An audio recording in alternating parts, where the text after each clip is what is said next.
Bonjour ou rebonjour à tous et toutes, voire bonsoir maintenant. On arrive dans ce dernier temps radio, dernier plateau proposé dans le cadre de cette journée, de ce festival pluriel, migration et trajectoire féministe. Je sais que la journée a été longue et chargée, et on va tenter de remobiliser toutes les bonnes énergies. Et la joie, je crois que ça a été aussi un mot-clé de la journée, même si il s'agit aussi d'être combatif parfois sur ce point d'être joyeux, joyeuse. Mais on va tenter de faire au mieux pour ce dernier temps avec nos invités pour ce dernier plateau. On va faire un temps de présentation, tout d'abord de l'intitulé, vous le rappelez, choisir ses appartenances, renverser les clichés, avec les militantes, artistes ici réunies pour ce plateau qui vont tenter de questionner et donc de répondre aussi à ces problématiques, si l'on peut dire, de représentation sexiste et raciste, et comment cela ouvre de nouvelles voies pour les femmes racisées en France. Je vais annoncer de suite l'absence, pour des raisons aussi personnelles, d'Ilia Mahad, qui était prévue à ce plateau et qui n'a pu nous rejoindre. On a tenté à de multiples reprises aussi de la contacter, de réaliser une petite interview radio, mais ce qui a été très compliqué durant cette semaine. Néanmoins, on aura, par la magie aussi du numérique et de la radio, l'occasion de la retrouver par un extrait de podcast, puisque Ilia Mahad est productrice de podcast, et on aura l'occasion d'en écouter quelques extraits tout à l'heure. Mais on va commencer par celles qui sont bel et bien présentes ce soir, avec un temps toujours important de savoir aussi d'où l'on parle, et pour ma part de ne pas parler à la place d'eux. Vous laissez ce petit temps de présentation, savoir qui vous êtes en quelques mots, d'où vous venez. C'est toujours intéressant d'avoir cette première entrée. Bonsoir. Bonsoir. Tu veux que je commence ? Oui. C'est toujours compliqué lorsqu'on me demande d'où je viens. C'est toujours une question à laquelle j'ai du mal à répondre parce que je ne sais pas quelles sont les intentions de la personne en face. C'est particulier, mais ça, c'est propre aux gens racisés. Donc du coup, si je dis d'où je viens, je vais répondre insolemment de Paris, parce que je suis parisienne. Ouais. Après, si c'est d'autres personnes selon leur intention, je vais dire, en fait, je suis laotienne, je suis née au Laos, à Vientiane. Voilà, donc... ici, comme je suis dans un endroit bienveillant, je vais dire que je suis née effectivement à Vientiane. Je suis venue à l'âge de 2 ans à Paris en tant que réfugiée politique. J'ai vécu quelques mois dans un camp de réfugiés avec ma mère. Mon père était déjà parti quelques années avant, 15 jours après ma naissance, parce qu'il avait un stage à faire en France. Et après, le Pathet Lao a pris le pouvoir. Le Parti communiste au Laos a pris le pouvoir et mon père ne pouvait plus rentrer. Et... des membres de ma famille ont été arrêtés, ont été mis en prison, etc. Donc du coup, on ne pouvait plus rester. Et ma mère et mon père, par des lettres secrètes, ont décidé que ma mère et moi le rejoignent en France. Et donc voilà. Et c'est une épopée que je suis en train d'écrire là, actuellement par un documentaire de création. Voilà. Donc du coup, je suis arrivée en région parisienne. J'ai grandi dans le 91, dans le sud de la région parisienne, et je vis à Paris depuis 2000. Et je suis réalisatrice, autrice et photographe et peintre. Voilà. Voilà, donc tu viens aussi de l'art et de la création, autrice, réalisatrice, photographe, Boulomsouk, Sfat Fefan. Merci en tout cas d'être là. Pour nos autres participantes. Moi c'est Suzanne Hiller, donc d'où je parle. Moi je suis française d'origine haïtienne. Mes 2 parents viennent de Haïti, moi je suis née à Lyon. Et donc d'où je viens aussi, je viens d'un milieu qui était une classe moyenne, voilà. Et j'ai suivi un parcours assez éloigné finalement des milieux militants, des milieux artistiques aussi. J'ai fait des études moi dans l'ingénierie informatique. Exactement. Et en fait, dans cette carrière-là, à un moment donné, je me suis retrouvée, en fait, face aux inégalités de la société et face au fait que je œuvrais plutôt dans le mauvais sens, en fait. Face au fait que j'étais plutôt du côté des gens, enfin, en tout cas, je travaillais pour les personnes qui étaient là plutôt pour opprimer plutôt que pour soutenir les luttes. Enfin, soutenir l'égalité, on va dire, au sens large. Et du coup, moi, c'est à peu près il y a 3 ans. J'ai décidé de vraiment m'investir dans le militantisme, en fait, et dans des collectifs qui luttent contre le racisme, contre le sexisme, contre l'écologie, enfin pour l'écologie, pardon aussi. Pardon. Voilà, c'est un peu mes chevaux de bataille en ce moment. Et donc j'ai rejoint le collectif Soche, que je représente aujourd'hui, collectif afroféministe Soche, qui est basé à Lyon et qui travaille donc sur l'afroféminisme. Oui, et puis on le développera, peut-être elle présentera plus en détail tout à l'heure. Merci Suzanne. Et puis alors, on t'a suivi tout au long de la journée, mais pour ceux qui vont écouter la radio aussi dans ce temps T. Oui, qui ne me connaissent pas. Oui. Voilà, on va quand même Donc je peux commencer par dire que je ne suis pas parisienne, ça fait jeune. Donc je suis Pınar Selek, je suis écrivain, conteuse, militante féministe, chercheuse, enseignante, chercheuse, etc. Mais je suis une femme qui veut être libre et je suis une cerf-volant. C'est le cerf-volant qui a dû quitter son pays d'origine. Donc je suis née à Istanbul et j'étais dans un mouvement qui essayait de mettre en question les frontières entre les identités que l'État nous imposait. Donc on essayait de sortir de ces identités. Et donc comme je n'étais pas très attachée au lieu, à la nation, tout ça, grâce à ces mobilisations, comme cette mobilisation qui m'ont construit. Donc quand je suis sortie, au début j'étais un peu exilée. Et après, je suis devenue une nomade. Donc, je n'ai pas de pays. Je ne viens nulle part maintenant. Je le sens très fort. Je voyage entre plein de villes et je crois qu'avec plein de copines et copains aussi, après, mais on crée des pays suspendus, sans frontières, etc. Enfin, voilà. Sédentaire à Goutela depuis 2 jours quand même. Oui, 2 jours, oui. Ok. On va commencer aussi par le commencement, par peut-être des questions de définition, si vous le voulez bien. J'aurais bien aimé avoir votre avis, réaction sur les termes qui sont notamment là proposés en thématique de cette dernière table ronde et ce que cela vous évoque et la façon de les appréhender. Il y a ce terme-là assez générique mais qui me semble important et riche, choisir ses appartenances. Qu'est-ce que cela vous évoque ? Qui se lance ? Qui veut commencer ? Qui se lance ? Bonhomme-Chouk ? Je peux essayer, mais en fait, en réalité, choisir ses appartenances, ça me parle pas du tout. Parce que justement, comme Pinard, je me sens plutôt exilée aussi, quelque part. Hein, parce qu'en étant ce que je suis ni... Dans ma communauté asiatique, je suis ni laotienne. Et pour les Français, je suis jamais assez française. Donc du coup, l'appartenance, c'est un... Mais tu es parisienne. Tout à fait. Par contre, oui, je me sens très parisienne, c'est marrant. Hein. Voilà. Parce que Paris, c'est cosmopolite. Donc voilà, donc il y a beaucoup d'étrangers finalement à Paris. Hein. Et du coup, le mot appartenance, mais très étrange. Parce que j'appartiens à aucun endroit finalement, et à tous les endroits. Donc voilà, je crois qu'on est nous-mêmes un pays monde, quoi. Il y a quelque chose. Je suis au confluent de toutes mes comment dire, identités. Voilà, et celles que je crée aussi. Hein. Moi, je peux te donner une petite truc. C'était il y a quelques années on m'a donné un prix Méditerranée. Donc, à l'époque, je pouvais voyager en Italie, donc je suis allée. Et ils m'ont dit, je venais d'avoir la nationalité française. Donc, ils me disent, alors maintenant, vous êtes français, qu'est-ce que vous sentez ? Est-ce que vous sentez plus turc ou français ? C'est quoi ?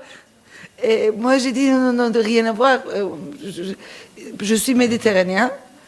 Vraiment, la Méditerranée m'attire. Et mon drapeau, c'est aubergine, l'huile d'olive, citron, la mer. Et les États, les frontières, je m'en fous. Voilà, non ? Mais du coup, je vais rebondir sur ce que tu dis. Oui. C'est vrai que les papiers, c'est assez important parce que moi, j'étais réfugiée politique et j'ai eu mes papiers français que... je crois en 4e. Je suis arrivée en France quand même, j'avais 2 ans. Hein. Ouais. Donc, du coup, ça veut dire qu'il y avait bien 10 ans d'attente, voire plus. Et c'était problématique parce que je pouvais voyager quand même parce que j'avais un sauf-conduit. On ne pouvait pas me reconduire à la frontière, je ne pouvais pas être expulsée. Mais je faisais comme des voyages scolaires. Et quand j'allais en Angleterre, lorsque les Anglais me demandaient pareil d'où je venais, qu'est-ce que j'étais, qu'en fait je sais plus. J'étais toujours obligée d'expliquer que j'étais réfugiée politique, mais que j'habitais en France. Et le fait d'avoir les papiers français, ça a tout résolu. Pas tant que je me sentais plus française. J'ai vécu la même chose. Ouais. Voilà, pas tant en fait que je me sentais plus française ou pas, mais c'est au moins voilà, j'ai une réponse nette. Oui, je suis française. C'est comme le mariage. Ouais. Le mariage, l'État te témoigne, te dit que c'est bien, la relation ne change rien dans les relations, mais juste ça facilite les trucs. Et moi, je vais parler dans l'autre sens aussi. C'est-à-dire que moi, je me suis toujours vue française, en fait.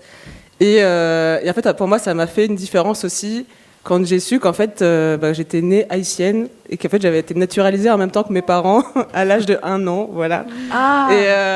Et du coup, je me suis dit, mais en fait, je suis vraiment haïtienne. Et oui, donc à la fois, c'était, c'est vrai qu'à cet âge-là, j'étais plutôt dans un rejet en fait de ma culture d'origine. Et en fait, le fait de ce truc de papier a fait une différence aussi dans cette construction de la double culture et de la double identité. Après, moi, dans le choisir ses appartenances, par rapport aux identités, moi, ça me parle dans le sens où les identités, c'est quelque chose que plutôt on nous colle quand même. C'est-à-dire que moi, c'est vrai que je me sentais obligée de dire que j'étais française, d'origine haïtienne, etc. Pendant longtemps, c'était assez douloureux de répondre à cette question d'où tu viens, etc. Parce que voilà, je savais qu'en face de moi, il y avait une attente que je réponde une certaine chose. Et en fait, ça devient moins douloureux depuis que j'ai choisi en fait d'assumer en fait cette identité noire, cette identité afro, cette identité haïtienne. Et en fait, en me l'appropriant, pas pour quelque chose de négatif, mais du coup pour quelque chose de très positif, en fait, voilà. Alors moi, je rebondis dessus parce que c'est tout de suite les termes qui me sont venus à l'esprit en prenant aussi le contre, finalement, c'est-à-dire de choisir ses appartenances qui renverrait à subir aussi parfois ces appartenances et à ces questions de peut-être de les assumer, les revendiquer. Et du coup, je me demandais s'il y avait cette façon de le traverser aussi ou de l'interroger dans des mécanismes existants qui seraient peut-être justement de désappartenance ou désappropriation. Est-ce que c'est des choses qui vous parlent et comment cela se traduirait en ce qui vous concerne ? Est-ce que tu peux préciser ta question ? Alors il faut que je la repose. Ouais, s'il te plaît. Alors du coup, je la repose. À quoi tu penses ? Je me disais, est-ce que du coup, à l'inverse, est-ce que ça veut dire que vous subiriez, il y aurait une façon de subir ces appartenances ? Qu'on nous assigne, tu veux dire ? Oui, parce que effectivement, parce que là on rentre dans les clichés, et donc du coup, si je parle de ma communauté asio, on va nous voir en fait comme un groupe monolithique, alors que c'est un continent, quoi, l'Asie. Donc voilà, donc du coup, on va toujours nous désigner comme des Chinois, alors que historiquement. Ah, tu n'es pas chinois ? Non, pas du tout. Voilà, ouais. Alors que culturellement, il y a quand même une grosse différence. On n'a pas la même langue, pas le même alphabet. Eux, c'est pas d'alphabet, c'est des signes. Comme les Africains. Tout à fait. On n'a pas la même religion. Il y a plein de choses, quoi. Peut-être des choses qui se retrouvent, mais voilà, c'est vrai qu'on est assigné à certains clichés, à certaines perceptions de ce que nous sommes, et c'est toujours un peu particulier de se construire effectivement avec ce genre de choses. Après, est-ce que c'est à nous de nous déconstruire sur ça ? Je ne suis pas sûre. Oui, sur cette question d'appartenance, effectivement, il y a, comme je disais, il y avait des allers-retours, un peu des moments où voilà, on va effectivement rejeter un terme, oui, et en fait toujours en lien avec ces représentations qu'on a sur nous. Et en fait, quand on arrive à trouver un espace de liberté dans cette appartenance, là, ça devient un espace libérateur et là, ça devient intéressant.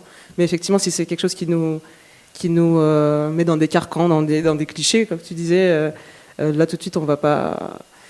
Voilà, ça, c'est quelque chose dont on veut se détacher. Et puis quand c'est un espace où on se dit, en fait, il y a plein de femmes noires qui ont lutté et elles ont été vraiment fortes. Et en fait, ce sont des modèles. Et en fait, mes ancêtres ont fait des choses hyper bien et j'ai envie de continuer ça. Et dans ce cas-là, on s'y retrouve en fait dans cette appartenance. Voilà.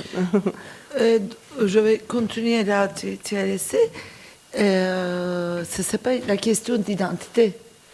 On appartient à des groupes sociaux qui sont construits en dehors de nous Et parce que nous vivons dans ce pays, qu'il y a le racisme et on devient un groupe social.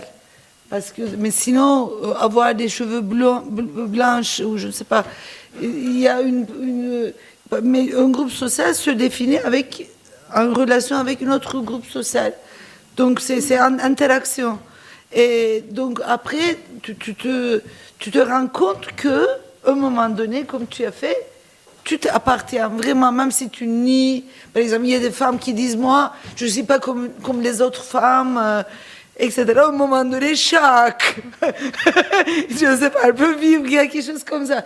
Et tu te rends compte que tu appartiens, malgré toi, à un groupe social qui s'est construit. Donc, il y a des rapports sociaux, de sexe, de race, je ne sais pas quoi. Et cette prise de conscience, je pense, c'est très important. Mais ça ne suffit pas.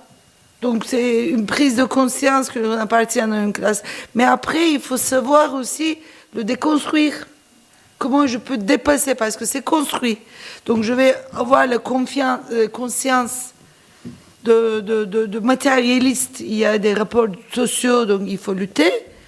Mais en même temps, comment je peux déconstruire ces identités? Je ne veux pas jouer le rôle qu'on m'a donné. Voilà, c'est un peu... On rejoint la question de l'assignation tout à fait. Évoquée tout à l'heure. Avant d'aborder le renverser, le verbe actif, les clichés, j'aurais bien aimé qu'on parle, cette question très naïve, mais des clichés justement. C'est-à-dire que là aussi, de quoi l'on parle, et j'aurais aimé vous l'entendre, vous, l'exprimer. Moi, particulièrement sur les Asio-descendants, par exemple, si tu veux, en général. Moi, j'aime bien retourner dans l'histoire en général.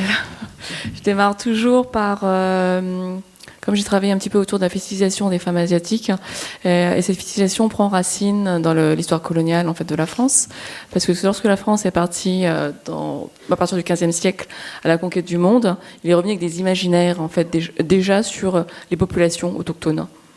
Et à partir du XIXe siècle, lorsque il y a eu vraiment cette migration de masse vers l'Indochine, l'ex-Indochine, les gens avaient déjà cet imaginaire depuis certains siècles de ces personnes-là. Et en Indochine, particulièrement, c'était une colonisation qui n'était pas une colonisation de peuplement. C'est-à-dire, du coup, c'était des hommes, en majorité célibataires, qui allaient là-bas. Et le gouvernement français, au départ, voyait les relations avec les jeunes femmes locales plutôt d'un bon œil, parce que c'était un moyen de s'intégrer sur la culture, sur la langue, sur plein de choses. Donc, du coup, ce n'est pas des relations interdites. Et petit à petit, parce que ça a duré très très longtemps, cette occupation, on accusait les Français finalement de se faire laver le cerveau. Donc l'image de la femme asiatique commençait à venir vicieuse, manipulatrice. Puis après, petit à petit, il y a eu des métissages. C'était pas tant en fait une question morale, mais c'est une question politique. Parce que finalement, le nombre de Français là-bas était moins important que le nombre d'autochtones. Et du coup, il y avait un rapport de force sociale qui s'inversait. Et pour éviter justement qu'il y avait un croissement de ces relations et de ces mélanges. Assimilés. Voilà. Donc là, le gouvernement français a installé des bordels. Il a mis en place en fait de la prostitution. Et c'est à partir de cela que l'image de la femme asiatique est venue super hyper sexualisée. Et cette image a été transportée après en Occident. Et donc on part de là malheureusement. Et jusqu'à présent, c'est une image qui reste. Parce que si vous tapez, je crois que c'est le deuxième moteur de recherche en fait sur les sites de porno, la femme asiatique, juste après les beurettes. Voilà. Et donc du coup, il y a tout un travail à faire effectivement pour déconstruire tout ça. Merci pour ces premiers éléments de réponse. Peut-être Suzanne, si tu veux... Oui, c'est vrai que quand on parle de femmes et de colonisation, tout de suite, cette question de la fétichisation, elle est dans toutes les communautés, à la fois de manière similaire et différente. Du coup, on a vu un spectacle tout à l'heure. Si j'ai bien compris, ça parlait un peu de ça aussi. Voilà, c'est pour ceux qui l'ont pas vu, regardez le programme pour voir qui est-ce qui a fait le. Mais il y avait un spectacle sur l'imaginaire. Spectacle en création, Freda, compagnie des pleureuses de feu. Non, c'est pas ça. C'était celui qu'il y avait avant. C'était Mahmoud El Haddad et Nermine Habib. Ouais, voilà. Et effectivement, bon, voilà. Moi, ça m'a fait penser à ça en tout cas. Et du coup, sur les communautés noires, enfin, sur les peuples noirs, aussi ces clichés racistes et coloniaux sur les corps des femmes noires sont très présents jusqu'à aujourd'hui, hérités de cette époque coloniale. Nous, on s'appelle Soche, notre collectif c'est Soche. Il fait référence à une femme qui s'appelle Soche Bartman, Sarche Bartman, peut-être vous la connaissez plus sous ce nom, ou sous le nom de la Vénus Hottentote aussi. Donc c'est une femme sud-africaine qui a vécu au début du 19e siècle et qui a été emmenée en Europe parce qu'elle avait des formes exceptionnelles par rapport aux standards européens, notamment ses fesses étaient énormes par rapport aux standards européens. Et en fait, ça l'a amenée à être traînée de zoo en zoo en fait, en Europe. Et en fait, elle a même été prostituée. Et en fait, son corps, même après sa mort, a aussi été étudié par des anthropologues, voilà. Et son corps est resté en France, en fait, au Musée de l'Homme pendant très longtemps, dans les années 70. Ouais. Donc en fait, c'était une histoire de la fin du 19e siècle. Et en fait, jusqu'aux années 70, son corps était encore ici. Et dans les années 2000, finalement, il a été restitué à son peuple d'origine. Donc ça veut dire aussi que finalement, ces femmes... les peuples d'origine ne les oublient pas et le combat en fait continue en fait dans ces pays d'origine et le lien est toujours présent en fait entre ces femmes qui sont hyper sexualisées ici et finalement leurs origines en fait voilà. Et voilà, c'était juste un exemple aussi de fétichisation voilà issue de l'époque coloniale quoi. Ça me renvoie à comment aussi les œuvres véhiculent les représentations stéréotypées. Et là, je pense à la Vénus Hottentote, par exemple. Il y a eu ce film de Keshish. Ça, c'est sur cette question aussi de... Alors, bon, je ne suis pas fan de Keshish. Non, en fait, c'est des trucs très, très... c'est comment il... J'aime pas sa méthode de travail, en fait. Et je trouve qu'il finit jamais les films. Ils sont toujours trop longs, il n'arrive pas à conclure, sauf quand c'est un roman adapté. Et après, en fait, à travers Keshish, on peut parler du male gaze, en réalité. C'est surtout ça. C'est parce que finalement, Keshish est le produit aussi d'une société patriarcale. Et donc, du coup, il pose vraiment un regard d'homme sur le corps des femmes. Et j'ai pas vu les autres films, Make to My Love, etc. Mais je sais que j'ai des retours où, effectivement, il a vraiment une fétichisation des fesses, en général des femmes, hein, et qu'il les filme vraiment de très près et de beaucoup, quoi. Et en tant que scénariste, par exemple, et cinéaste, je ne vois pas qu'est-ce que ça apporte, en fait, à la narration et à l'histoire en général. Voilà. Mais après, oui, le cinéma français est occupé et traversé par le male gaze. Et ça, oui, on va dire qu'il y a peut-être quelques changements, mais pour l'instant, on reste que 23% de femmes réalisatrices actuellement. Donc, on est 25% de femmes scénaristes et 23% de femmes réalisatrices dans l'industrie cinématographique et télévisuelle. Vous vouliez réagir sur ce point de vue? Et je vais aussi poser une question par rapport à ça. Quand j'étais venue en France, donc j'avais plusieurs corps dans mon arc, donc et j'étais entourée de gens comme moi, donc on n'était pas sociologue, écrivain, militante. Il y avait tout le monde faisait tout. C'était pas une identité. Donc par exemple, je ne fais pas de l'amour en tant que sociologue. Je n'arrose pas les fleurs en tant qu'écrivain. C'est pas une identité, c'est ça. Là. Tu le fais, mais donc quand je suis arrivée, donc au début, Istanbul me suivait. Donc j'ai écrit le premier roman, mais c'était vraiment plus fort que moi. Istanbul voulait parler, donc j'ai écrit La Maison de Bosphore. Et je l'ai publié, ça fait un bruit, c'est traduit en plein de langues. Et après, donc j'ai écrit sur la Turquie parce qu'à cette époque, je faisais mes recherches. Mais après, ma maison d'édition m'appelle. Elle me demande, donc, qu'est-ce que tu as écrit? J'ai dit, je suis en train d'écrire une histoire fou, je suis dans les rues, j'écris, ça me transforme. Elle me dit, mais oui, mais ça se passe où? À Nice. non, mais c'est pas possible. Et il y a des Turkanis. J'ai dit, mais non, il n'y a pas de Turkanis. Il y a des Turcs, mais il n'y a pas une communauté. Et il y a des Kurdes, non. Il y a des Arméniens, non. Et oui, mais ça n'a rien à voir avec les Arméniens. Et donc je raconte, elle me dit, c'est pas possible. Et après, il y a plein d'autres personnes qui m'ont dit, les Français ne veulent pas que tu racontes des choses sur eux. Il faut que tu parles de la Turquie, des exilés. Et j'ai dit, mais c'est pas possible. Je ne suis pas condamnée à perpétuité de raconter les mêmes histoires. Ils m'ont dit, oui, mais le marché de livres veut ça. Et j'ai vraiment cassé. J'ai dit que je n'ai pas soumis à l'état turc, je ne veux pas subir au marché français, etc. Et après, j'ai parlé avec une autre personne qui m'ont dit, si tu étais italien, ce serait différent. Si tu étais russe, ce serait différent. Mais même russe, je ne suis pas sûre. Mais italien, anglais... Mais tu es turc, syrien, asiatique, tu ne peux pas écrire. Donc, mais c'était pas vrai, vraiment, parce que j'ai publié Azucena et les Fulmicidanzines, ça a marché. Mais j'ai beaucoup, beaucoup galéré. Et j'ai dit que non, je ne vais pas faire des stratégies. Et je veux pas, parce que j'ai senti qu'ils voulaient me mettre dans un... Même, il y avait un type, donc je ne veux pas dire le nom, mais qui m'a dit, tu n'écoutes pas ton éditeur, tu n'écoutes pas ton... Et tu ne joues pas le jeu, tu serais dans tous les télévisions, mais toi, tu fais des choses on t'accuse de massacre, on t'accuse de l'État turc, donc tu te marginalises. Il faut que tu joues les jeux.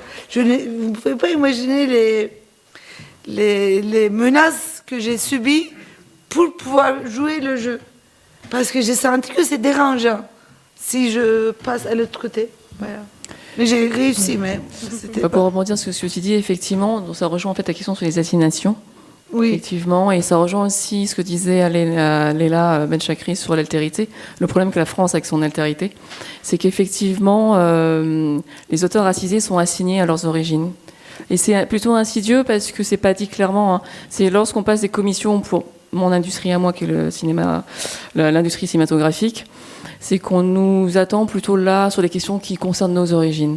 Moi, mes amis qui sont financés, ça concerne effectivement des histoires qui sont liées à leur histoire d'origine.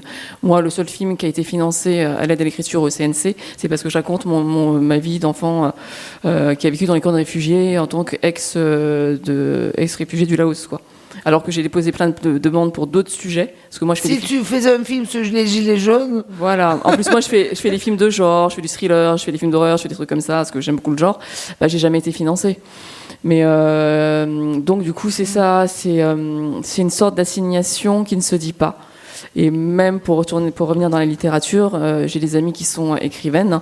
Elles sont françaises, elles sont nées ici, mais comme elles sont d'origine, par exemple, malienne ou sénégalaise, on va les retrouver dans la littérature francophone. Même pas dans les auteurs français. Donc c'est vraiment complètement absurde. Alors, oui, dans les librairies, tu veux dire. Oui, dans les librairies, oui, tout à fait. Et alors qu'effectivement, on serait capable de raconter plein d'histoires, parce que finalement, on est des artistes. Et on se nourrit de tout ce qu'on traverse, ce qu'on rencontre, voilà, quoi.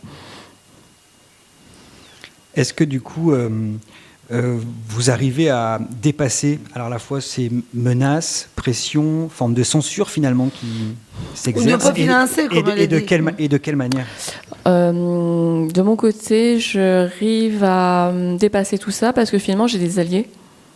Parce qu'à force, des alliés. Alliés, oui. Parce qu'à force, effectivement, comme je ne suis pas si jeune, malgré l'heure que j'ai un réseau de travail, j'ai un network. Et j'ai des gens, notamment, je travaille beaucoup avec des femmes racisées, et qui sont des productrices, elles sont à des postes importants. Et sans elles, sans ces postes-là de production ou de financement, ou des gens dans des commissions, dans des chaînes, on n'y arrive pas. Donc vraiment, c'est un travail de fond pour faire changer les choses. C'est pas, ça ne marche pas comme ça. C'est, faut avoir des gens en place assez sensibles en fait à nos questions et à comprendre les choses, qui ont le même prisme pour pouvoir avancer, ensemble. Donc le symbole de cerf-volant de ce festival, ça colle très bien. Donc on peut aller très loin, mais il faut des solidarités, il faut qu'on nous tienne. Oui. Et Suzanne, nous, notre stratégie, en fait, Soche, en tout cas, finalement, pour libérer les clichés, nous, on travaille beaucoup sur la non-mixité. Donc des réunions non-mixité, des événements non-mixité. Du coup, on pourrait dire que c'est paradoxal, parce que du coup... en fait, c'est ce qu'on nous reproche, en tout cas, de faire du séparatisme, du communautarisme, et puis d'être raciste, même parfois, parce que voilà, on fait on va privilégier entre guillemets certaines identités par rapport à d'autres.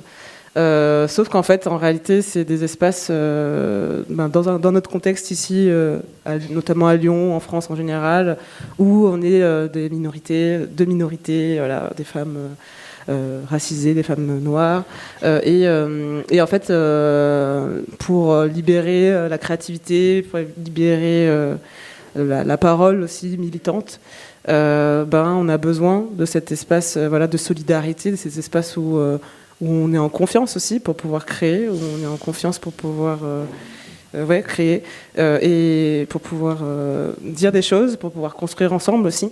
Et voilà, nous on travaille beaucoup sur ça, et enfin on sait que ça marche. Enfin voilà, dans la sociologie, c'est quelque chose qui est connu, que ça marche, la non-mixité, que ça permet de réaliser des choses. Et même juste après, du coup, je vais parler du spectacle d'après maintenant, donc le spectacle de Freda, donc la compagnie Les Pleureuses de Feu. Donc il y a plusieurs personnes de cette compagnie qui se sont rencontrées dans le collectif Soche, justement, et qui donc vont nous présenter des spectacles ce soir, qui aussi ont pu avoir lieu, ont pu être créés grâce à ces espaces-là, en fait, à ces espaces de non-mixité où on se réunit, on crée, on partage, et on sort des choses qui finalement sont libérées justement de ces clichés que d'autres ont sur nous. Voilà. Je vais vous proposer une écoute de Iliam Mahad, donc créatrice et productrice de podcasts. Ça vous permettra à la fois peut-être de réagir, et puis la salle également si vous le souhaitez. C'est vrai que je ne l'ai pas précisé tout à l'heure, mais si vous souhaitez prendre la parole, n'hésitez pas par contre à demander le micro pour pouvoir vous exprimer en radio. C'est beaucoup plus simple et bienvenu. On va écouter, alors c'est un petit montage, un double extrait, à la fois d'un documentaire qui s'intitule « Fais pas ta beurette », petite histoire d'un fantasme français, et puis un autre documentaire d'Iliam Mahad qui s'intitule « Noir, pas black ». On écoute. Wesh! Aujourd'hui, une communauté de femmes, et plus précisément les femmes de ma communauté. Quand le terme beurette est apparu, il était quand même assez inoffensif. Il s'appuie un peu que sur les politiques de respectabilité, ce qui est quand même déjà assez lourd. Beurette, c'est une façon péjorative en fait de qualifier les femmes arabes. En tant que femme d'origine maghrébine, avec des racines ch'tis, née en France, etc., je me reconnais pas du tout dans ce terme. Donc c'est un terme à la fois raciste et sexiste. Pour moi, c'est aussi violent que le mot négresse. Pendant longtemps, on disait d'elles qu'elles étaient des Françaises d'origine maghrébine. Mais l'époque, la mode et la manie d'aller très vite ne se satisfaisaient pas de cette appellation trop longue. Alors on a imaginé autre chose. Elles étaient arabes, c'est-à-dire beurre en verlan. C'est ainsi qu'elles sont devenues beurettes. On imagine qu'elles ont toutes les mêmes caractères, qu'elles sont toutes les mêmes, mais j'ai pas eu la même éducation peut-être que Fatima ou que Aïcha ou que machin. Enfin, on a des vies différentes. Et c'est pareil, j'imagine que dans la famille de Micheline et Jean-Jacques, ils n'ont pas les mêmes habitudes que dans la famille de Philippe et Nathalie, quoi. Enfin, moi aussi, je peux imaginer que sur chaque table des Français, il y a une bouteille de vin, de pinard, le matin, le midi et le soir, avec la baguette et le sauciflard. La beurette, c'est celle qui va à l'école, qui, pendant que son frère fait des roues arrière et vend du cannabis en bas du bâtiment, va remplir les feuilles d'impôt de ses parents. C'était l'élément qui allait pouvoir intégrer sa famille un petit peu à la République, lui transmettre les codes de la République, le fait d'être alphabétisé. La laïcité, par exemple, aussi, ça passait souvent par la jeune fille. C'était celle qui, dans les romans des années 90-2000, renonçait le plus rapidement à la religion. Et à l'époque, les jeunes beurettes, on disait ça, enfin vous vous en souvenez, on est à peu près, on est de la même génération. Les filles, tu te disais, elle est mignonne, est-ce que tu allais sortir avec elle ou pas? Aujourd'hui, tu vas à la Devèze, 70% des filles sont voilées. Après, il y a un espèce de glissement sémantique à partir des années 2000, au moment du boom du porno en Europe, en Occident, avec toute une reprise des narrations traditionnelles du 18e, 19e siècle. Tout un récit autour de la jeune femme maghrébine, hyper sexualisée tout en étant naïve, un petit peu la Lolita, tu vois, qui était inaccessible du fait qu'elle était dominée par son père, par son frère, qu'elle était dans un harem, un peu comme dans Les Laides Personnes, et qui allait être dévoilée de force par l'homme blanc, qui était forcément blanc, qui allait tout de suite basculer de cette jeune fille inaccessible à cette beurette hyper sexualisée, à la sexualité seulement intéressée. Il n'y a pas un seul moment où elle va pouvoir se saisir de sa sexualité comme une blanche pourrait le faire. Connaissez pas une gonzesse plutôt mignonne, Salia, qui se la joue Gaori, bâtiment C? Qu'est-ce que tu lui veux? C'est pas à toi que je parle. Tu sais où est crèche? Et qu'est-ce que tu te la fais, Marlon Brando, là? C'est ma soeur que tu cherches, enculé. Alors si t'as pas dégagé dans les 5 minutes qui suivent toi et tes deux singes, je te nique la sale race de fils de pute. On baisse d'un ton tout de suite, les mecs. Tu vois, mon pote, là, c'est un ouf. Il sort de Centrale, il a fait 10 ans, il a perdu le mode d'emploi. Qu'est-ce que tu veux que ça me fasse? Cousin, faut que tu comprennes, ta sœur, c'était ma meuf. Et je lui ai offert des bijoux. Et pas de la dope de chez les bougnoules. Maintenant, il se trouve qu'elle sort avec un pâté-rillette, un céfran, dénommé Christophe. Non, tu te trompes, ma soeur sort pas avec des céfrons. Maintenant, tu t'arraches tout et tes potes. Pour moi, une beurette, c'était une fille arabe. Je connaissais pas le côté négatif de beurette. Ensuite, c'est quand je suis arrivé à Lyon pour mes études d'art appliqué que là, on m'a vraiment dit ce que c'était qu'une beurette. Louboutin acheté en solde chez Barbès. Jean, Zara, noir tendu, haut en satin acheté au marché de Créteil. Col clouté, Bricorama.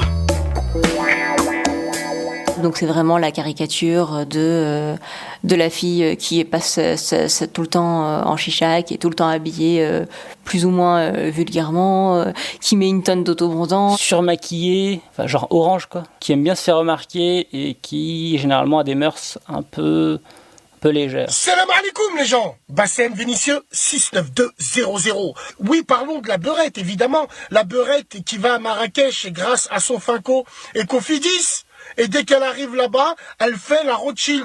Elle descend au Sheraton, au Golden Tulip, alors que t'habites 12 boulevard Lénine. Généralement, ces beurettes-là, à Marrakech ou autres, tu les reconnais parce que tu les identifies, c'est des PVTI. Oui, pute volante très identifiée. La première fois qu'on m'a traité de beurette, c'était au collège. Il me semble, c'est quand j'ai commencé un peu à me maquiller, à m'habiller de manière un peu plus féminine, vers mes 13-14 ans. Et plus j'avançais, plus j'entendais ce terme avec une connotation un peu insultante, sans jamais réussir à mettre le doigt sur ce qui était insultant. Jusqu'au jour où ça a été un prof d'anglais qui m'a dit que je prenais pas très bien soin de moi et que du coup je faisais un peu beurette négligée. C'est là où j'ai commencé à vouloir comprendre ce que le mot désignait et tous les ressorts insultants derrière. Nouveau Blackmagic. Waouh, regarde. Et ça marche. Blackmagic, le numéro 1 pour le noir. Ce que j'explique souvent, c'est que je suis devenue française en Australie. C'est-à-dire que pour la première fois de ma vie, quand on me disait « tu viens d'où ?» et que je répondais « je suis française », ce que me répondaient les Australiens, c'est « ron, baguette, Tour Eiffel », mais c'était jamais de me dire « mais vraiment, tu viens d'où ?» Voire même, on m'a dit « oui, alors toi vraiment, t'es française parce que tu mets des chaussures qui vont avec ton foulard. » Moi, je fais des trucs comme ça.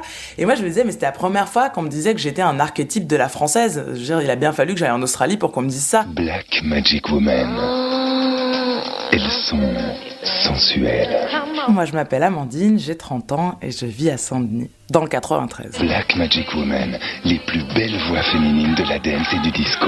En France, je suis arrivé, on va me dire d'où tu viens. Je vais dire, je suis de Cergy-Pontoise. Ah non, ton pays d'origine. Guadeloupe. Ah ouais, c'est bien chez vous. J'aime bien les blagues de chez vous. De chez nous où? Au State ou sur la plaine Blackie? Parce que chez moi, il n'y a pas de black, il n'y a que des noirs. Voici un homme black et d'équerre. Je m'appelle Guéric, j'ai 35 ans et je viens de Cergy-Pontoise dans le 95 en Île-de-France. Le chevalier black. Moi, je dis toujours white quand on m'oppose black en me disant c'est pas un problème. Mais enfin, est-ce que nous, on va avoir les blancs en leur disant parce que vous les white, j'étais tout à l'heure avec mon copain white au supermarché, nous on fait pas ça. Et quand on le fait d'ailleurs en disant white, on perçoit tout le ridicule de la chose. Parfois, cela devrait être noir. Nouveau All Days Black, le premier protège noir. C'est qu'en France, les blancs n'existent pas, et par contre, la façon de parler des non-blancs existe et évolue avec le temps parce qu'effectivement, d'abord, on était sur des termes purement et simplement racistes avec bamboula, négro, nègre, bico, bougnoul. Et puis après, ça a évolué. On est arrivé à black, beurre. Donc je sais pas quand est-ce que ça a commencé exactement. Moi, je marque ça aux années 80, le hip-hop, voilà, la black music. Énergie présente. Total Black. Entrez dans la spirale de la musique black. Total Black, la plus groove des compilations. Black, c'est américain. C'est le noir américain qui réussit. C'est le black, le sportif, le Carl Lewis qui te ramène 12 000 médailles d'or au pays. C'est en fait tout le côté positif, mais le côté un peu pantin, quoi. Je dis souvent que la négrophilie, c'est l'autre versant de la médaille de la négrophobie. C'est-à-dire qu'il y a ceux qui sont obsédés par le fait qu'on est noir et qui en font un truc négatif et qui veulent absolument dire qu'on est moins intelligent, qu'on est des singes, qu'on est le chaînon manquant de l'humanité. Puis il y a ceux qui sont mal à l'aise avec toute cette histoire d'exploitation, d'asservissement des noirs et qui du coup essayent de compenser en disant « Moi j'aime les noirs, j'adore l'Afrique, je joue du djembé, j'ai des dreads, j'emploie le mot black, j'écoute du hip-hop. » Black Groove, l'album de la nouvelle génération groove. Même ça avait une dimension positive dans les années 80, parce que même c'est un terme qui a été repris par les noirs eux-mêmes. Un certain nombre de noirs, même encore aujourd'hui, certains disent black pour se définir ou pour parler de quelqu'un qu'ils connaissent. Ah, ça va le Comedy Club, ça va bien? Mortel, ouais, il a dit je m'appelle Wally Dia. Dia, c'est mon vrai nom de famille, comme la célèbre marque de vêtements ou comme les magasins premier prix de merde. Là. Alors c'est pourri ce magasin, la caissière elle est plus riche que les clients, ils peuvent même pas se payer un vrai vigile, c'est un black en costard qui te casse le bras si tu voles un paquet de chips. Quoi qu'il arrive, on est français, même si on n'est pas français blanc, on est français quoi qu'il arrive, donc pas besoin de trouver des stratagèmes pour montrer pas de blanche si tu veux. Pour dire, vous inquiétez pas, nous ensemble, on est tous pareils. Il y a un gros déni sur les problèmes qui ont trait aux enjeux raciaux en France, et donc du coup, on essaye de tous les moyens de ne pas mentionner la question raciale. Dans les doublages de films américains, j'en cité un qui est connu de tout le monde, c'est Menace Society. Eh négro, va y avoir de la meuf dans ce putain de truc. Ouais, va y avoir une de ces bandes de salopes. Elle peut savoir où foutre ta queue, crois-moi. Il y a un moment, ils sont arrêtés par des flics. Qu'est-ce que vous attendez pour me faire le speech sur mes droits, hein? Allez-y, lisez-moi mes droits. C'est juste parce que je suis un black. C'est parce que je suis un black. Non, vous trouverez rien, je vous parie votre sale pot de flicaille. C'est parce que je suis un black. Pourquoi ils doublent pas le mot black? Pourquoi ils disent pas c'est parce que je suis noir au lieu de dire c'est parce que je suis black? Comme si noir c'était une injure, alors qu'ils vont traduire des injures eux-mêmes. Il y a nigger dans tous les sens, et ça ils vont le traduire en français. Négro, négro, négro, négro, négro. Mais le black, attention, le black, non, faut pas y toucher parce que c'est la dénomination d'un noir en France. Dire noir, ça veut dire qu'on prend conscience que l'autre en face, il n'est pas comme nous, et que les blancs sont la norme.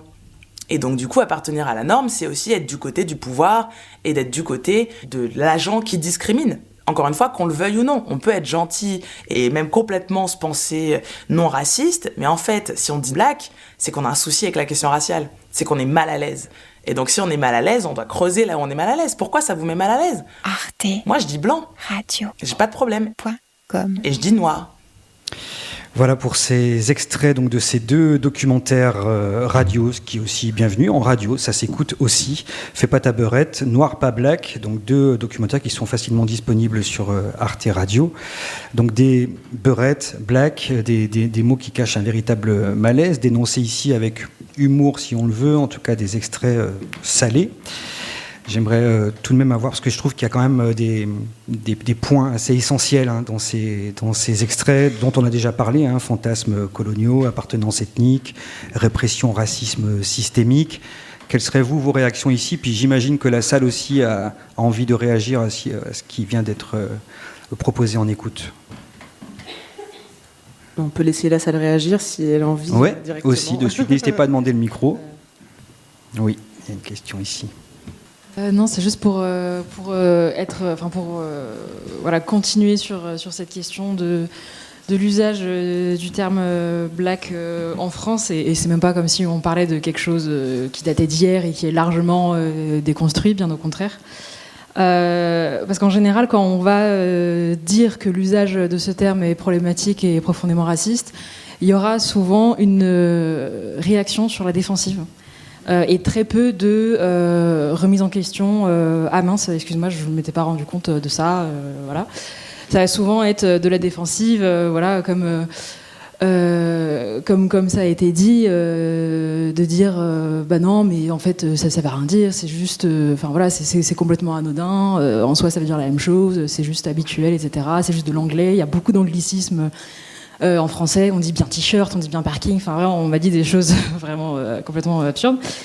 Et en fait le fait de rester comme ça sur sa position, de défendre en plus en tant que dominant, de défendre l'appellation d'un groupe duquel on ne fait pas partie, au final ça vient justement réitérer sa position de domination, alors qu'il y a tout un groupe de personnes qui dit on ne veut pas que vous utilisiez ce terme ou même le N-word, etc. pour des personnes qui ne sont pas noires. Et de l'autre côté, en fait, voilà, il y aura cette volonté de persister à soi-même nommer une communauté de laquelle on ne fait pas partie et qui vient au final, en fait, par ce simple fait, et cette simple position, réitérer et réaffirmer ce rapport de domination. Donc à partir de ce moment-là, la défensive de toute façon ne tient plus vraiment. Merci pour cette réaction. Deux autres demandes, trois même, de prise de parole. Je voudrais simplement dire combien je suis questionnée par ce qui vient de passer. J'accueille depuis 3 ans ma community manager qui est malgache. Et depuis 3 ans, elle me questionne maintes fois sur ma façon de la regarder, de raciser, Et la plupart du temps, j'étais incapable de voir là où je la blessais, là où je la... C'est-à-dire que j'étais raciste malgré moi, j'ai envie de dire, au sens de la culture et du terme, et de l'absence de culture autour de l'accueil de la différence quant à la race. En ayant vécu en campagne, je sais aussi d'avoir été très peu confrontée à la différence de couleur. Eh bien, nous enlève une culture qui est celle de l'accueil de la différence. Déjà, moi j'ai le combat du féminin par rapport au masculin. Et bien sûr que je retrouve des bribes de choses, mais en tout cas, aujourd'hui, dans ce témoignage, dans le fait d'être là avec vous et d'écouter cet extrait, valide la position de Joanie pendant ces 3 ans, et m'éclaire encore plus sur sa véracité et sur là où elle me questionnait et là où j'intègre aujourd'hui, tardivement probablement, mais je m'en pardonne toute seule, cette différence de regard sur la différence. Merci. Eh ben, on peut que encourager les personnes dominantes à s'interroger. Et moi, je voulais juste dire que moi, j'ai l'impression que le terme beurette, là, c'est un peu arrivé justement un peu après la marche pour l'égalité et contre le racisme. Tout à fait. Et parce que, en fait, c'était une marche pour l'égalité et contre le racisme. C'était pas la marche des beurs. Qui est une construction médiatique, qui est venue, je crois, c'est Libération qui a Exactement. Qui a Et en fait, c'est assez insupportable de voir comment on dépolitise le propos. Je parle pas des trahisons qui suivent. Je pense que tout le monde voit de quoi je veux parler. Mais quand même, il y a aussi autre chose que je trouve excessivement choquant dans cette histoire, dans notre histoire de France, en fait. C'est touche pas à mon pote. En fait, il y a des gens qui qui se sont bougés pour marcher pendant 1 mois et demi, alors qu'ils n'avaient pas de moyens. C'est un truc politique, en fait. Voilà. Et je veux revenir là-dessus, en fait. C'est que les quartiers, c'est pas des zones où il n'y a pas... les gens sont pas apolitiques dans les quartiers. Depuis toujours, les gens y luttent, en fait. Et ce truc de touche pas à mon pote, mais sérieux, quoi. Sérieux, d'où tu parles comme ça de moi, en fait. je suis pas ton pote en fait. Je peux prendre la parole moi-même, et c'est ce qu'ils ont fait, et c'est ce qu'elles ont fait, les marcheurs et les marcheuses. Et non, on n'est pas des beurs. Je préfère être une sale arabe avec le sale avant, hein, que une beurette. La question de l'instrumentalisation, effectivement, qui est venue aussi. Il y avait une autre demande de parole juste ici. Après, puis on va revenir ensuite au plateau. Ouais. Okay. Moi, je suis une mamie de petits-enfants qui sont métis. Alors, je ne sais plus, parce que leur papa est camerounais et leur maman, qui était ma fille, avait un papa algérien. Et donc, ça fait de très beaux enfants. Mais mes petits-enfants, à l'école, même là en 2023, toute leur scolarité a été très difficile, justement parce que, entre autres, ma petite fille, avec ses cheveux, c'était quelque chose de très difficile, avec le fait que même au niveau des professeurs, un jour, elle a pris ses cheveux et elle avait fait des petits trucs là, comme ça, parce que souvent, ils ne savent plus quoi, ses cheveux, c'est compliqué à traiter. Et là, un prof lui a dit « Ah, mais tu as fait des coronavirus sur ta tête ?» Entre autres. C'est le prof qui l'a dit. Alors vous vous imaginez, donc je ne parle pas ça il y a 50 ans. C'était là qu'elle était en première. Et évidemment, toute la classe a ri. Et il y a tout ça, en fait. Il y a aussi tout ce côté-là au niveau de l'éducation nationale, au niveau des enfants. Un jour, il y a un élève qui avait dit « Ah, mais c'est une tête comme ça pour nettoyer les chiottes, c'est parfait. » Et là, après, la prof, elle a dit « Mais c'est de l'humour, il faut le prendre de sa part. » Qui est terrible. Qui est terrible. Moi, je voulais aller à l'école et faire un scandale. Enfin, c'est pas possible d'avoir des réponses comme ça. Voilà ce que je voulais dire. Merci. Si, une autre intervention. Oui. Je fais une OPA sur le micro. Je voulais juste revenir sur l'hypersexualisation et notamment le rôle des plateformes pornographiques, notamment alors le porno, hein, fait par des mecs pour des mecs, on est bien d'accord, et l'hypersexualisation des femmes de couleur qui donne lieu à des catégories notamment interraciales et qui pour moi sont le symptôme de la domination patriarcale de l'homme blanc et en fait de la domination tout court. Au-delà de l'hypersexualisation et de la liberté de la sexualité, pour moi c'est vraiment une expression du patriarcat par la domination sexuelle sur le corps des femmes, encore plus marquée sur les femmes de couleur. Voilà. C'était juste un petit aparté. Merci. Si on revient un temps au plateau, vu que Suzanne avait pris bon nombre de notes, est-ce que tu souhaitais réagir ? Je crois que Spinal aussi souhaitait réagir. Moi, j'étais d'accord en fait sur le fait de dire que effectivement ces termes black, beurette et autres, ils étaient effectivement là pour dépolitiser, enfin enlever effectivement, enlever quelque chose de, parce qu'en fait quand on dit noir, ça fait trop revendicateur entre guillemets, du coup on dit black et comme ça donne quelque chose d'un peu plus doux, d'un peu plus je sais pas. Et en fait un peu dans cette idée de renier en fait ce passé colonial toujours, et effectivement voilà, j'avais envie de redire ça effectivement. Après qu'est-ce que j'avais envie de dire, c'est vrai que moi aussi ça m'a choqué dans l'extrait la violence institutionnelle, hein, tout à l'heure vous disiez c'était à l'école qu'il y avait eu des remarques aussi dans l'extrait, enfin le terme beurette avait été utilisé par un prof et c'est sûr que c'est encore aujourd'hui, ça se passe encore aujourd'hui, c'est institutionnalisé, c'est systémique, effectivement c'est dans les rapports individuels, quand quelqu'un ne nous croit pas quand on lui dit que tel comportement est raciste, c'est compliqué parce que du coup c'est généralisé mais personne ne le voit, les gens ne font semblant de ne pas voir, je ne sais pas. Et du coup, on se retrouve un peu démunis pour pallier à ça. Parce que tout à l'heure, on parlait du droit, mais effectivement, parce que quelqu'un m'a traité de blague, je ne pense pas que je puisse aller voir la justice par rapport à ça. On est sur des problèmes systémiques qui vont demander du temps et effectivement de l'écoute et pour enfin voilà, cette question d'écoute elle est très importante en fait, notamment des personnes qui ne sont pas racisées, qui ne subissent pas, pour qu'on arrive à quelque chose qui va à dépasser ça en fait, c'est clair.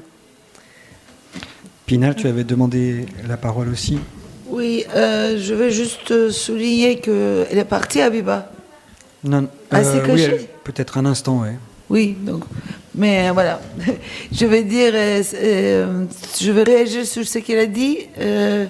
C'était très important parce que la question d'identité, minorité, tout ça, c'est vraiment apolitique.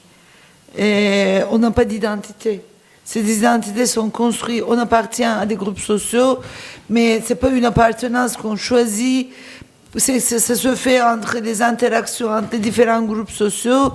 Et tout d'un coup, par exemple, les Kurdes, à un moment donné, l'Union européenne, ou je ne sais pas où, ils ont dit que les Kurdes sont des minorités. En Turquie, les Kurdes, ils ont résisté, ils ont dit on n'est pas des minorités. On peut être un groupe ethnique, culturel, mais ce n'est pas une question kurde, comme ce n'est pas une question de femmes, c'est une question des Turcs, c'est une question de nationalisme turc, c'est une question de militarisme, c'est une question politique. Donc, je pense que on n'a pas des choses à protéger, on n'a pas des choses à être ensemble, etc. Donc, c'est politique. Et après, si les dominants se transforment ou non, c'est eux qui vont choisir. Mais par exemple, pour l'avortement, les partis communistes, on n'a pas déjà commencé à transformer le parti communiste ou LDH pour qu'ils nous soutiennent après. C'est déjà les féministes étaient dehors et après ils nous ont soutenus. Mais c'était toujours comme ça. Il n'y avait pas la gauche n'a rien fait jusqu'aux dernières minutes. La gauche, la mixte. Bon, je pense que il peut y avoir des personnes, mais les mouvements, non. À mon avis, c'est bien de lutter contre quelque chose, contre le nationalisme, contre le racisme, contre le capitalisme, je ne sais pas, au lieu de mettre en avant les identités. Voilà, parce que c'est eux qui veulent le faire. Alors, je poserai une question, ça me paraît une question intéressante et à la fois peut-être complexe, parce qu'à la fois j'aimerais vous poser une question sans être maladroit, mais est-ce que vous vivez comme une forme aussi tout de même, je sais pas comment dire, d'injonction en tant que femme racisée à travailler sur ces questions de façon peut-être permanente? Comment vous composez avec ça?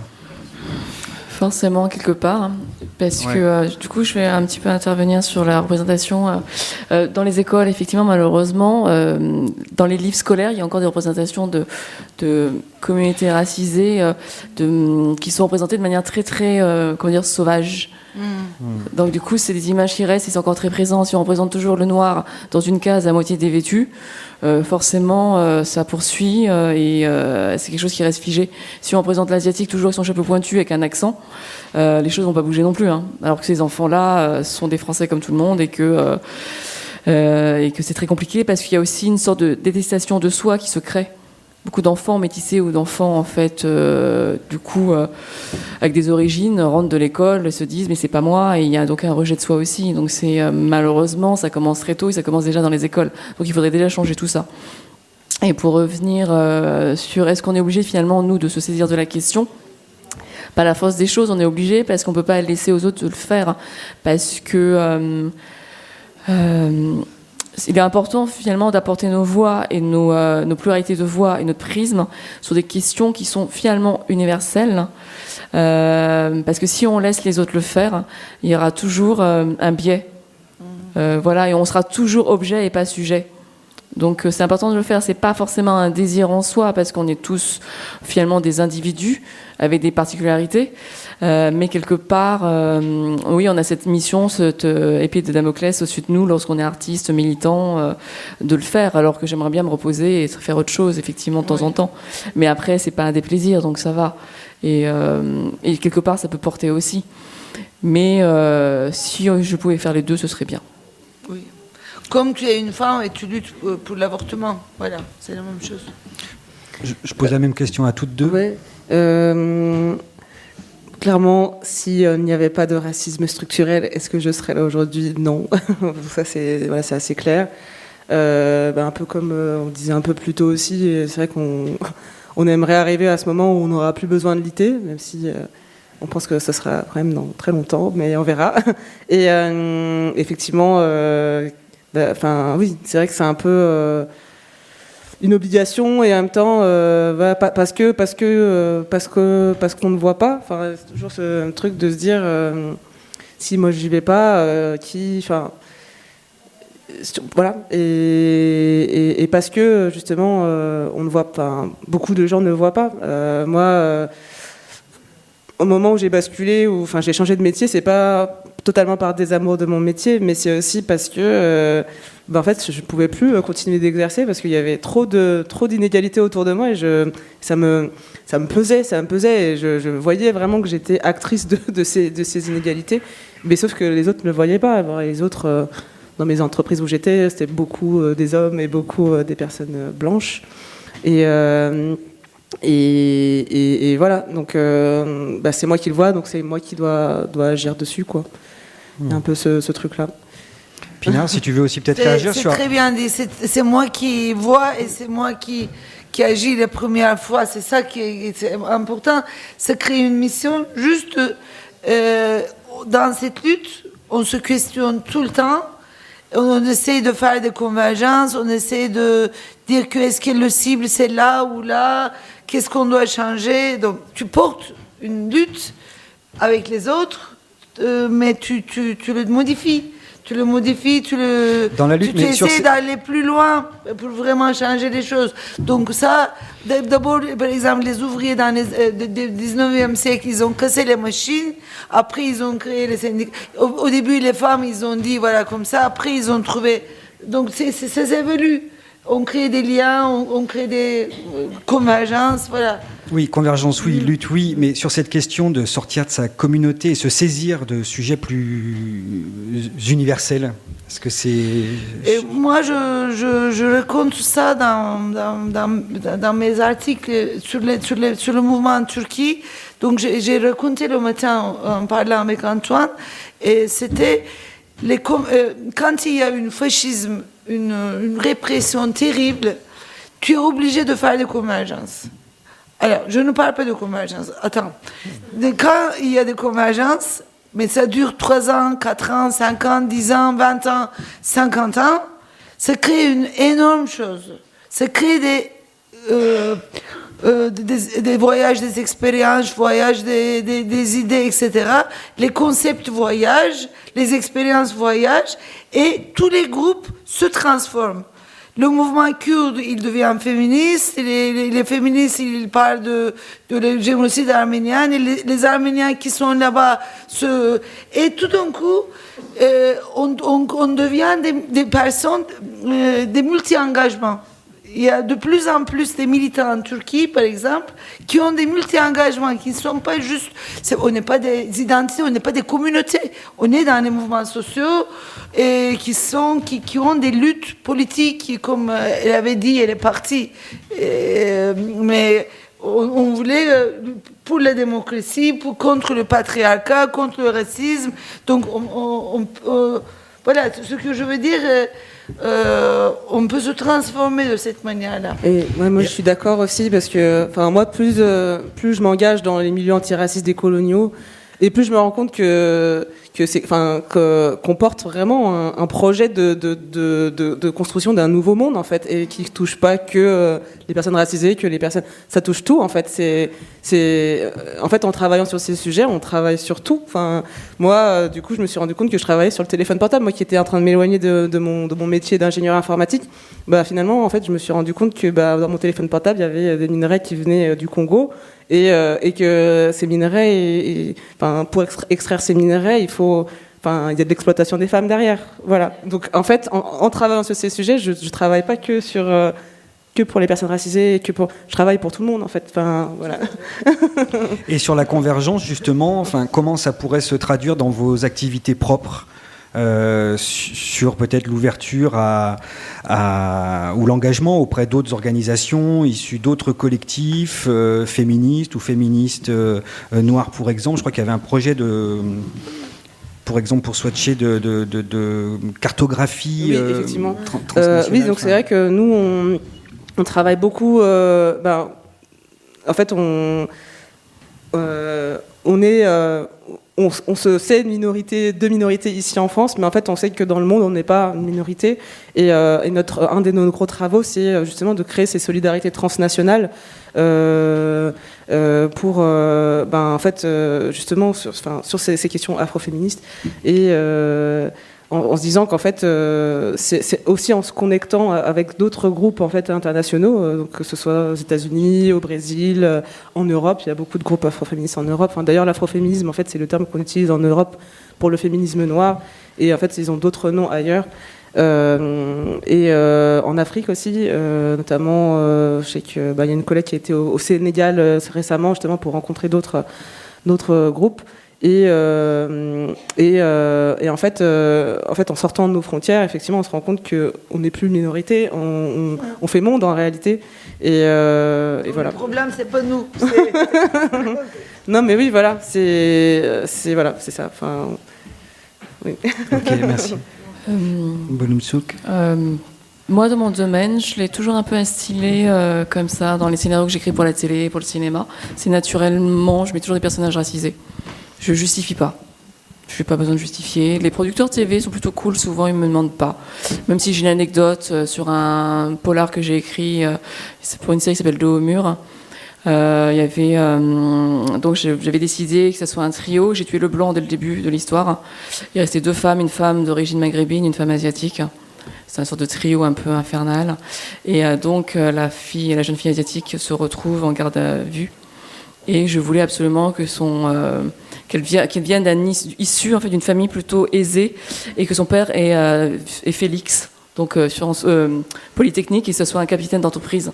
Voilà, parce que je voulais les placer socialement dans quelque chose qui sort en fait des clichés. Et j'ai mon directeur littéraire qui m'appelle après avoir fait après avoir discuté avec la production et la chaîne, et qui me disait, il me débriefe au téléphone, il me fait, en fait, on va aller très vite, on va faire simple parce que pour le public, ils vont pas comprendre. Donc du coup, le père de ton héroïne, il sera restaurateur. Ça se tournait dans l'Isère. Il sera restaurateur. Et il aura, mais par contre, les 10 restaurants pour le poser socialement. Moi, je l'écoute. Puis après, il me dit à un moment, est-ce que tu pourrais me faire une scène quand le père il débarque en garde à vue voir sa fille, il lui parle chinois. Et sa fille lui fait « Non, papa, on est en France, on parle français ici. » Je l'entends, je l'écoute. Une fois qu'il a fini de me débriefer, je lui fais « Ok, il y a un truc, comme de toute façon c'est du locaux, on n'a pas trop de moyens pour chaque épisode, je vais te faire économiser du temps et de l'argent. Je voudrais que le père, du coup, devienne le procureur général du coin.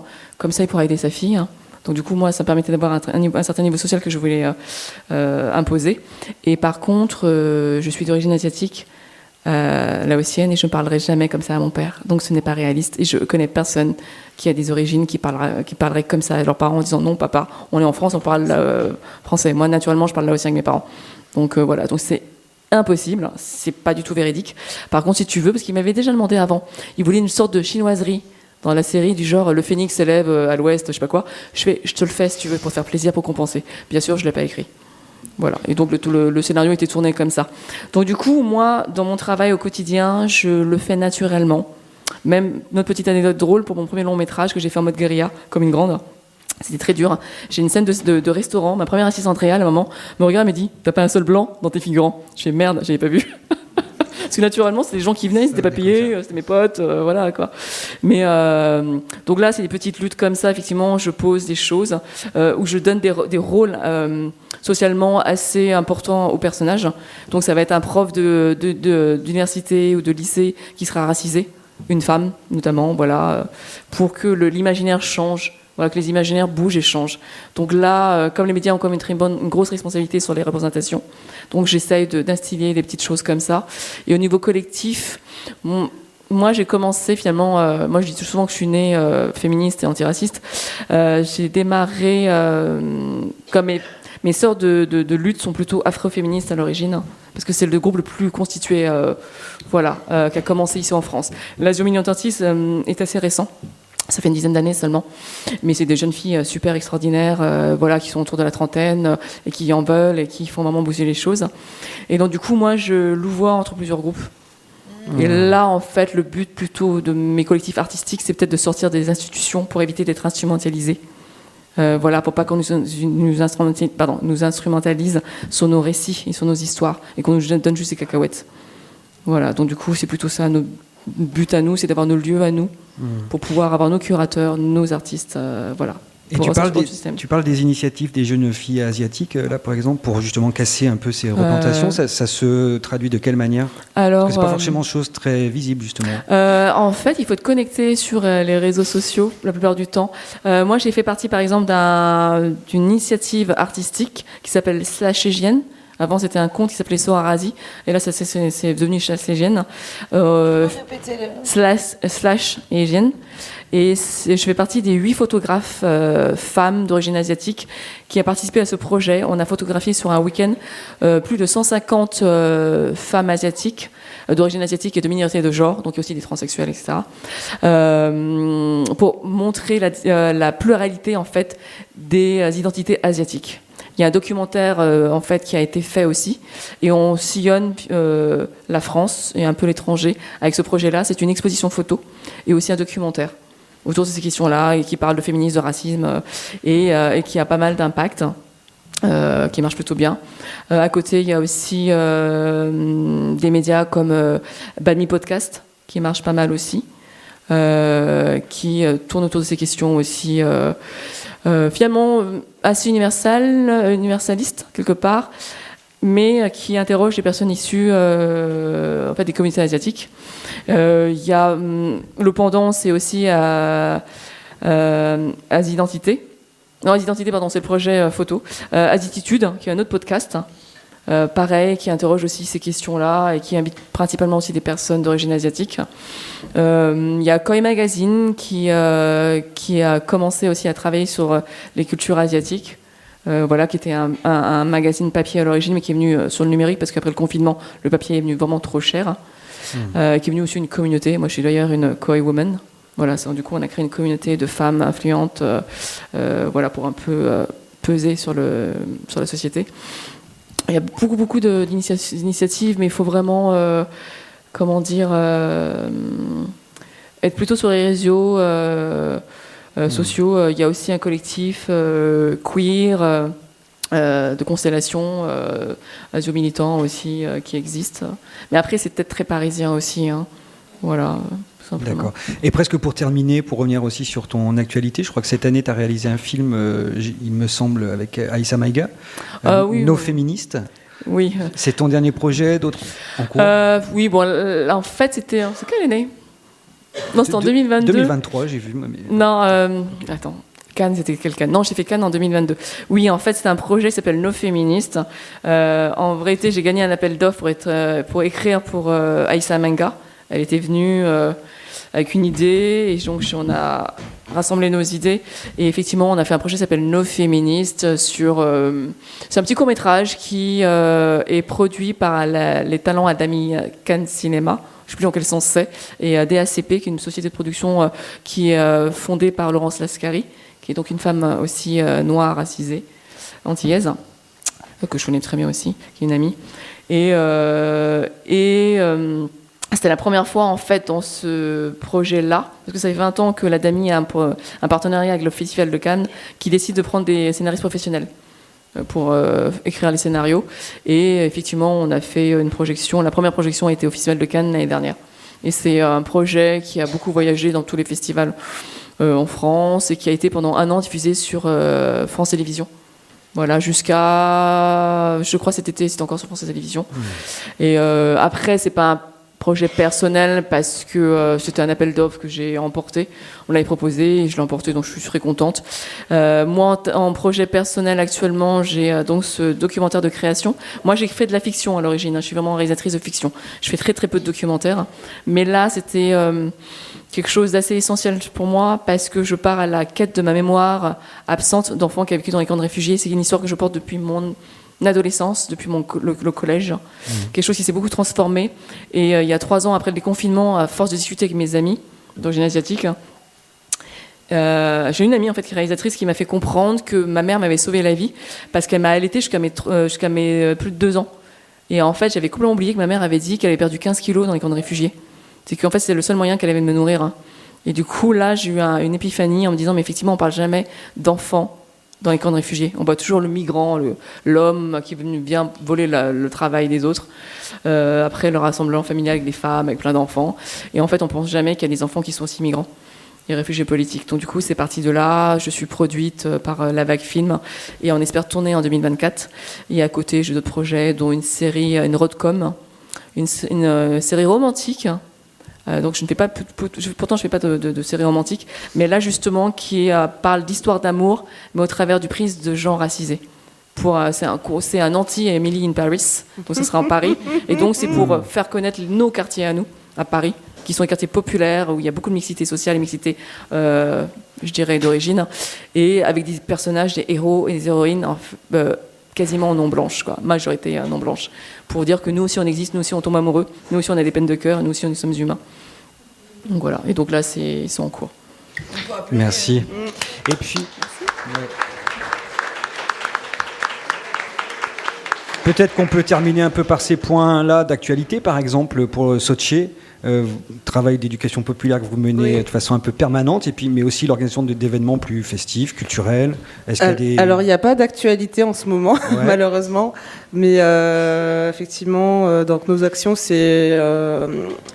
en plus du coup de ce travail transnational, du coup c'est donc à Lyon d'organiser donc ces événements, comme je disais, en non-mixité, de femmes et personnes non binaires noires. Donc à la fois on fait beaucoup des book clubs, donc en fait des moments où on va lire ensemble un livre d'une autrice noire et voilà pour un peu les remettre en valeur, pour les remettre parce que généralement c'est des personnes qu'on ne lit pas à l'école ou voilà et voilà pour pouvoir en discuter. Récemment aussi, on a fait un festival qui s'appelait Faudi Fest. C'était en mai. C'était un peu notre dernière actualité. Donc là, on aimerait bien le refaire tous les 2 ans à peu près.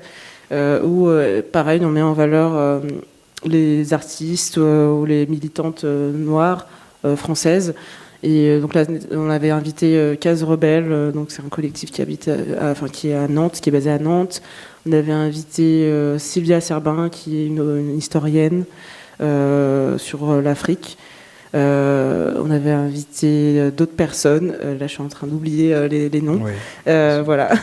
Ok. Merci, Suzanne. Et puis peut-être, Pinard, si tu, en tant que complice aussi de l'événement, et comme c'est un peu le dernier temps avant qu'on aille passer à d'autres... rencontre aussi plus artistique de ce festival, un petit mot de... Comme ce processus est structuré de façon très complexe et plus multidimensionnelle, etc., toutes les choses qu'on peut faire, c'est utile à mon avis. Donc c'est comme une pieuvre. Donc quand c'est pieuvre, même des groupes de lecture, plein de choses sont importantes. Et moi, les derniers temps, si vous voulez, je suis... très prise, ça m'intéresse pas beaucoup qu'est-ce que une partie des Français vont penser, est-ce qu'ils vont changer leur point de vue. Moi, je veux vraiment, il y a des guerres qui continuent et je suis dans un réseau. Est-ce qu'on peut être utile? Vraiment, est-ce qu'on peut faire quelque chose? Par exemple, donc, je ne veux pas vous raconter Palestine-Israël, mais juste à côté, il y a la partie Kurdistan de Syrie, il est en train d'effacer, mais effacer carrément. Il n'y a pas d'eau, il n'y a pas d'électricité, la Turquie bombarde tous les jours. Et tous les jours, je regarde 15 morts, 20 morts, et les femmes qui nous ont sauvés de Daesh sont en train de disparaître. Donc on essaie de créer quelque chose de transnational pour ça, mais ce n'est pas que pour les Kurdes. Donc, comme je vous ai dit dans le dernier, nous essayons de créer, pas pour les Français, pas pour une partie des Français, mais pour utiliser les diasporas pour créer un mouvement transnational antimilitariste. Moi, je suis beaucoup dans cette réflexion-là, voilà, en dehors de tout. Merci Il faut beaucoup. faire tout, oui. Ouais. Je vous remercie.